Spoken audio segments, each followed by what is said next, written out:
بسم اللہ الرحمن الرحیم الصلاۃ والسلام علی اشرف المرسلین ایاک نعبد و ایاک نستعین۔ تمام دیکھنے سننے والوں کو السلام علیکم۔ میں ہوں آپ کا میزبان چودھری مدثر منیر۔ آپ دیکھ رہے ہیں میرا یوٹیوب چینل بافروشا آفیشل۔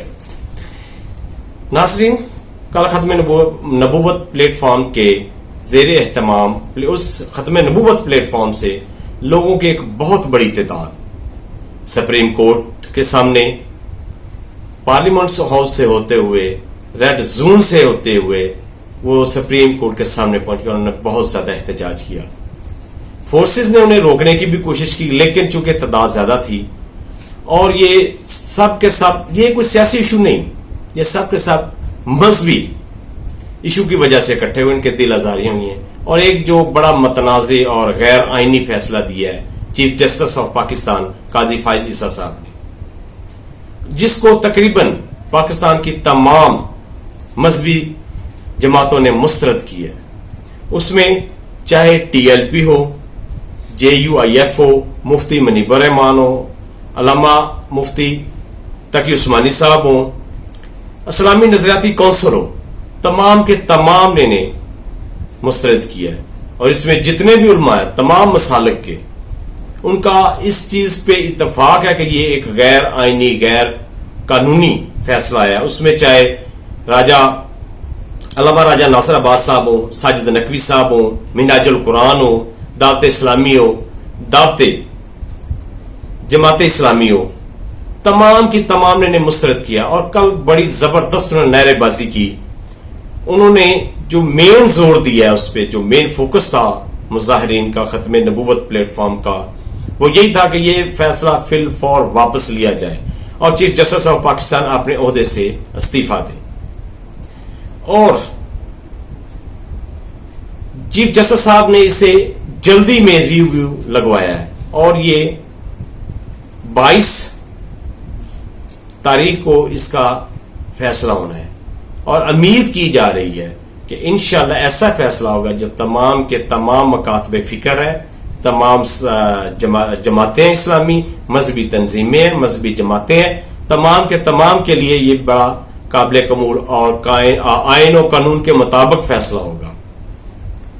اس میں علامہ طاہر اشرفی صاحب انہوں نے بھی بڑی کوشش کی۔ انہوں نے شہباز شریف صاحب کو کہا کہ آپ اپنی پوزیشن جو واضح کریں، اور ایک ایسا آدمی بھی ہے، ایسے ایلیمنٹ ہیں جو اس میں نیگیٹو رول ادا کر رہے ہیں، اور طاہر اشرفی صاحب نے اس کی نشاندہی کی، اسے کہا کہ یہ اس چیز سے باز آ جائیں اور اپنی پوزیشن واضح کریں۔ جماعت اسلامی نظریاتی کونسل جو ہے، اس کے علامہ راغب نعیمی صاحب، ان کی سربراہی میں علماء کا ایک وفد ہے، وہ بھی پہلے مل چکا تھا چیف جسٹس آف پاکستان سے۔ انہوں نے بڑے دلائل دیے، بڑا سمجھایا، لیکن چیف جسٹس آف پاکستان کا آپ اسے ریٹرن میں دیں، لیکن اس کا خاطر خواہ نتیجہ نہیں نکلا۔ آپ بات کرتے ہیں کوئی سیاست کی۔ عمران خان کا بیان، انہوں نے جو صحافیوں سے بات کی ہے 190 ملین پاؤنڈ کیس کی سماعت کے دوران، انہوں نے آج مختصر بات کی ہے صحافیوں سے۔ اس کی وجہ کہ ان کا جو ایک ساتھ کیبن ہوتا ہے جس میں فیملی ممبرز ہوتے ہیں، شاہ محمود قریشی صاحب کی فیملی ہے، عمران خان صاحب کی بہنیں ہیں، بشا بی بی اس میں آ کر بیٹھ سکتی ہیں، اس میں کچھ شور تھا۔ اس کی وجہ سے جو صحافیوں اور عمران خان کے درمیان بھی 2 کیبن ہیں جو تھوڑے سے دور ہیں، اس کے لیے خان صاحب کو تھوڑا سا اونچا بولنا پڑتا ہے، اس لیے انہوں نے تھوڑی سی مختصر بات کی۔ انہوں نے کہا کہ عمران خان نے کہا کہ میرے خلاف یہ سارے متحد ہو گئے ہیں اور میرے خلاف ایسا کیس بنانا چاہ رہے ہیں، یہ ڈرے ہوئے لوگ ہیں، انہیں پتا کہ میرے جو کیس ہیں کچھ اڑ گئے ہیں، باقی کمزور ہیں وہ بھی اڑ جائیں گے، یہ مجھے جیل میں رکھنے کے لیے ایسا کیس بنا رہے ہیں کہ جس سے مجھے سزا دلوا سکیں، میرا ملٹری کورٹ میں مجھے لے جا سکتے ہیں، ملٹری کورٹ سے میرا ٹرائل کروا سکتے ہیں۔ اور سب سے زیادہ بات جو ہے وہ کہہ رہے ہیں کہ جو ابھی یہ لوگ کہہ رہے ہیں کہ فیض حمید صاحب جو سابق DG ISI ہیں، وہ سب ماسٹر مائنڈ ہے۔ کیا انہوں نے مجھے اریسٹ کروایا تھا؟ انہوں نے میری گرفتاری کے آرڈر دیے تھے، انہوں نے CCTV جو فوٹیج ہیں وہ غائب کی ہیں، اور ان کو شرم نہیں آتی؟ یہ کہہ رہے ہیں کہ جو فیض حمید صاحب ہیں وہ ہدایات جاری کرتے تھے بشا بی بی کو۔ یہ جنرل فیض حمید سے کچھ نہ کچھ ضرور اگلوائیں گے، اس سے بیان دلوائیں گے تاکہ مجھے سزا دلوائے، میرے خلاف وہ وعدہ ماخواب بنوا سکتے ہیں۔ 9 مئی کی سازش جنرل فیض حمید نے کی تھی، میری گرفتاری کا آرڈر اس نے دیا تھا۔ یہ جو سازشیں کار ہیں جوڈیشل کمیشن کے جو سازشیں کرتے ہیں، جو غیر قانونی کام کرتے ہیں، وہ جوڈیشل کمیشن کا مطالبہ نہیں کرتے۔ ہمارے خلاف ہی خان صاحب کہہ رہے ہیں کہ ہمارے خلاف ہی رجیم چینج ہوا اور ہمیں جیل میں ڈال دیا گیا ہے، یہ کیسا انصاف؟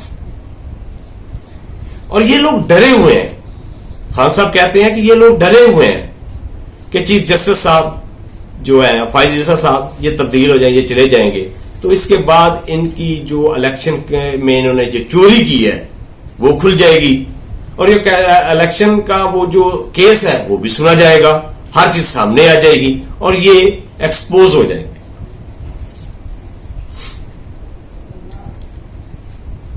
اور انہوں نے ایک چیز اور کہی ہے کہ جنرل باجوہ صاحب، اس کے بارے میں انہوں نے کہا ہے کہ اس نے میری کمر میں چھرا گھونپا ہے۔ جنرل باجوہ نے نواز شریف سے ڈیل کی اور اسی ڈیل کی وجہ سے انہوں نے جنرل فیض حمید کو اپنے عہدے سے ہٹایا۔ جسٹس بابر سٹار اور جسٹس گل حسن نے 2 رکنی بینچ جو اسلام آباد ہائی کورٹ میں سماعت کر رہا تھا، اس نے 190 ملین پاؤنڈ کیس میں سیشن کورٹ کو حتمی فیصلہ دینے سے روک دیا ہے۔ اس نے کہا ٹرائل چلتا رہے لیکن کیس کا حتمی فیصلہ نہ کرے۔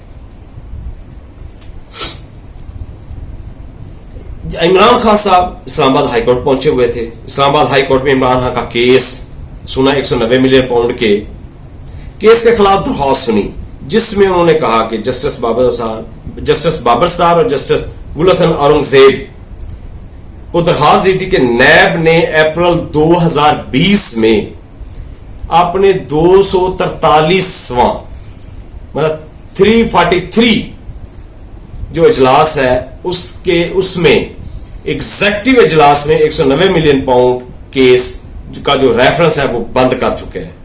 جو ہی میری حکومت ختم ہوئی، جو ہی یہ لوگ آئے، انہوں نے یہ بند کیس میرا کھول دیا اور مجھے اسلام آباد ہائی کورٹ سے گرفتار کیا، اغوا کیا۔ یہ بند کیا ہوا کیس اچانک کھل گیا۔ اس میٹنگ کے منٹس منگوائے جائیں جس میں یہ کیس بند ہوا تھا۔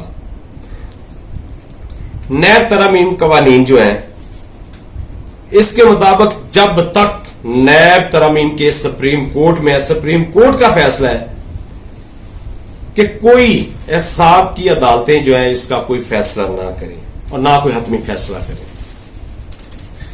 یہ عمران خان کے خلاف پری پلان سازشیں ہو رہی ہیں۔ اور سب سے آخر میں علیمہ خان کا ایک بیان جو انہوں نے دیا تھا کہ میرے بھائی کو زہر دیا جا رہا ہے، میرے بھائی کی جان کو خطرہ ہے، اسے راستے سے ہٹایا جا رہا ہے، یہ بھی انہوں نے خدشہ ظاہر کیا ہے۔ لیکن انہوں نے ایک چیز اور کی ہے جو انہیں بڑے واضح طور پر کہ جو بھی آدمی عمران خان سے ملتا ہے باہر آ کر وہی کہے جو عمران صاحب کہنا چاہ رہے ہیں یا انہوں نے کہا ہے۔ اس کی مثال انہوں نے شیر افضل مروت کی صورت میں دی ہے کہ انہوں نے کہا کہ عمران خان صاحب نے شیر افضل مروت سے ہاتھ مل ضرور ملایا ہے، انہیں بیٹھنے کو کہا ہے، لیکن یہ جو گلے لگانے والی بات ہے نا، یہ نہیں ہے۔ اگر یہ ایسے نہ باز آئیں، ایسے سٹیٹمنٹ دیتے رہے تو علیمہ خان نے کہا کہ اس کی ہم درستگی کریں گے، کریکشن کریں گے۔ اور صحافیوں نے اس میں کافی سوالات بھی کیے ہیں۔ تو اگلے ویلاگ تک مجھے اجازت دیجیے۔ اللہ حافظ۔ پاکستان زندہ باد، پاک آرمی پائندہ باد۔